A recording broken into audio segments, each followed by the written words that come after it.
So we're moving on to sepsis. And our learning objectives are how to recognize sepsis, management principles, and tackling the likely sources and causative organisms in critically ill patients. So this will be a case-based interactive session, all right? So we have our case here. It's a 50-year-old male smoker, underwent right hemicolectomy for colon cancer, and he is day 5 post-op. His temperature is 37.2, his WBC count is 15.2, respiratory rate is 30 breaths per minute, and heart rate is 110 beats per minute. We got that, right? That's our scenario. Does this patient have sepsis? Does this patient have sepsis? Or because it's sepsis topic, must have sepsis. Yeah. Wait, I feel like I have only 2 students. I want someone else. Sorry. You're my favorite, though. Yeah. Does the patient have sepsis? We're not sure. Okay, tell me. Patient has sepsis. What are the pointers towards sepsis? The respiratory rate, I would say. Yeah. This is in the SOFA criteria, right? Tachypnea of more than 22, right? Okay, so how would we define sepsis? Sepsis is presence of microbes in the blood. Any other try? Yeah. All right. Another try? Yes. Yeah. So unlike infection, which is the presence of, bad organisms in the blood, showing signs and symptoms, this is dysregulated host response system, a host response problem. So sepsis is defined as infection plus life-threatening organ dysfunction resulting from a dysregulated host immune response, right? We are trying to fight the infection. Unfortunately, that leads to organ dysfunction because of the inflammation and the release of inflammatory organisms. Okay, so same case. Now we have our other vitals and other primary assessment issues. So we have a blood pressure on him that is 80/40. Patient is confused, oliguric, and has a lactate of 4. What do we think? I heard someone else, yes. Who said? Septic shock, right? Because we just went through shock, right?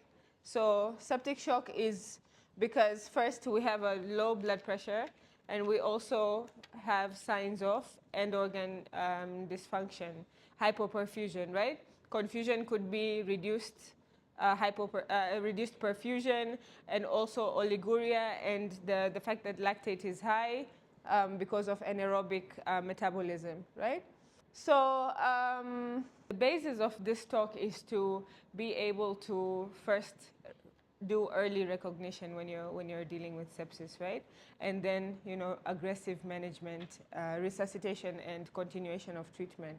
So while there is no obvious infectious cause of the organ failure, you've quickly ruled out that, and now you're saying, okay, so I think I'm dealing with sepsis.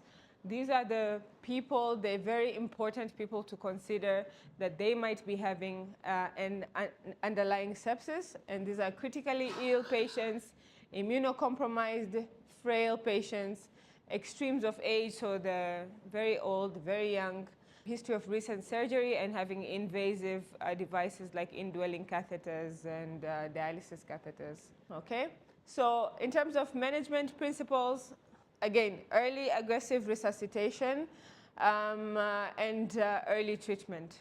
And when we're talking about aggressive resuscitation, is fluids, assessing the patient if they need vasopressors, and treating is early antibiotics, removal of samples before you give the antibiotics, and source control if there is any obvious thing that you have to do, like drainage of an abscess. So this is just a schematic showing that these things are done. Resuscitation and taking history, examination, investigations is done in parallel. So it's a teamwork, right? Because we are on the clock. And it shows that if we resuscitate and treat the patient early, hopefully like within 1 hour, we give the antibiotics, we give the vasopressors, they have a better outcome than delayed treatment. So what does resuscitation entail? So we have fluid resuscitation, and like Dr. Moyes talked about it, so we have fluid challenges where you can give even small aliquots in the first 30 minutes and reassess your patient for response. And we talked about how will you assess the patient response apart from the blood pressure. You're going back to your primary survey, seeing that, okay, he came with a tachypnea of this much. How is that tachypnea? Is it resolving? Is it worsening? He came with a delayed cap refill of 5 seconds. Okay, what is my cap refill now? What is my blood pressure? He came with confusion. Is the mental state, mental status improving? Is there urine output right now? So those are the targets that will help you assess the patient. And if you have the ABG, then you can also do a lactate. So where do vasopressors come in? So this is when you have septic shock, you've given the fluids, but there is so much dysregulation in, setting of hypoperfusion, and cellular metabolism is not going well. So this patient needs a boost in the blood pressure to increase perfusion. So now you need things like vasopressors, right? So he's not responding to fluids anymore. I want vasopressors. And the first indication, obviously, not responding to fluids, but also you can do management where if it is severe hypotension, you start with a low-dose vasopressor while you're continuing the fluid resuscitation, and slowly you can, wean it off. So the agents preferred in sepsis, first line is noradrenaline, then adrenaline, vasopressin, dopamine. Dobutamine we use when tissue hypoperfusion is present despite adequate fluid resuscitation and blood pressure. Okay, so it boosts. Okay, so we managed to give our patient fluids. So we resuscitated the patient to an extent. Now goal. So now we have a blood pressure of 110/45. We have a mean arterial pressure of 67. That's good because we want to maintain it at 65 and above, right? And then we do a passive leg raise test, and it's 8%, so less than 10% is good. The patient is oriented, the urine output is 50 mils per hour, and the lactate is 2.5. So why this is important? Yes, we've seen that the patient is improving, but we need to always keep these targets because we always have to go back and see, reassess those components. So adequate fluid resuscitation will mean that the CVP has risen 3 to 5 millimeters mercury after the fluid challenge, and you did a passive, this is pulse pressure variation, and it is less than 10%, that's good. And you did a passive leg raise test, and there was a less than 10% increase in pulse pressure. Mean arterial pressure, we said 65 and above. For patients who are initially long-term hypertensives, they might need a higher mean arterial pressure maintenance. And the urine output you want to target at 0.5 mils per kg per hour and more. So yes, we've resuscitated the patient, but we need source control, right? Source identification, source control. And the most likely, for most patients, the most likely sources of infection would be, sources of sepsis would be chest, intra-abdominal pathologies, urinary tract infection, and invasive devices. So again, examine your patient from head to toe, turn them, maybe they have bed sores for bedridden patients, check the catheters, check the dialysis catheter, things like that. Okay, so we did a thorough examination on our patient, and we found that the patient is still breathless and has bilateral crackles. The abdomen is soft, and we did a urine dip, and nothing significant was shown apart from protein plus. So what do we think?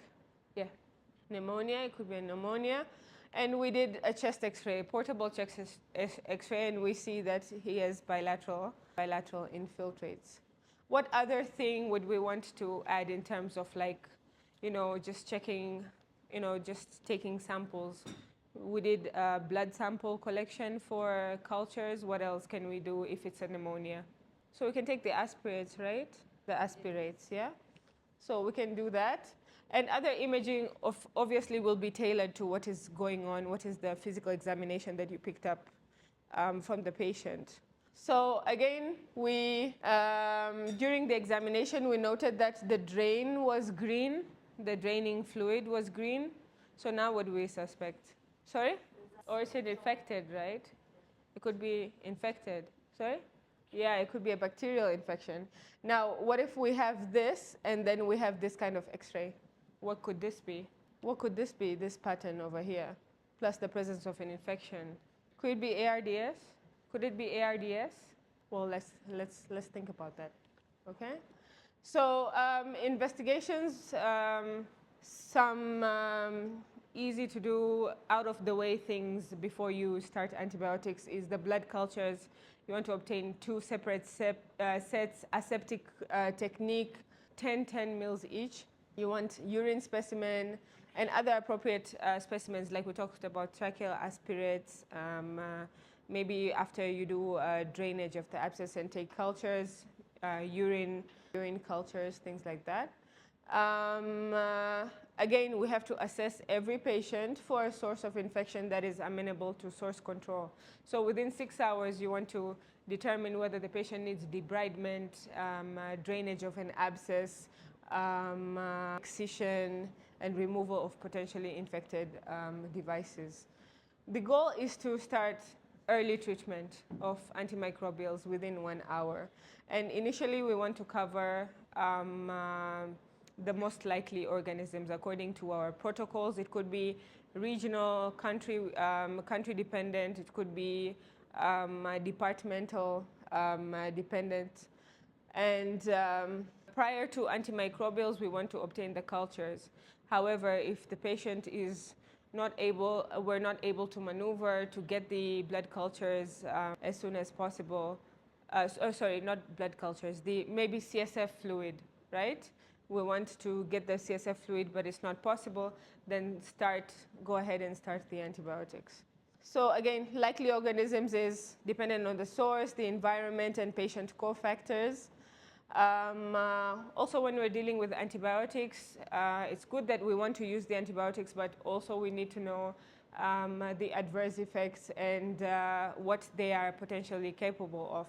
Like when it comes to penetration, aminoglycosides and glycopeptides have poor tissue penetration, and most agents will have poor CNS penetration unless the meninges are inflamed. Adverse effects we could be dealing with is nephrotoxicity and neurotoxicity, so that's one thing you want to keep in mind, especially when a patient has a pre-existing nephrogenic issue. Most of the times, combination therapy is preferred for sepsis, and the other population that requires this is septic neutropenic patients or difficult to treat multi-drug resistant organisms. So our case turned out to be healthcare associated peritonitis, and this was more resistant flora. Similar organisms to those seen in other nosocomial infections. So we started the broad spectrum antibiotics, and our aim is to just go back, reassess the patient, see if our targets are met in terms of clinical response. And once microbiological results come out, then we can you can change the antibiotic regimen to a narrower spectrum antibiotic that is fit for the patient. Okay, so that's it for sepsis. Do we have any questions, and can we please summarize? Any questions in terms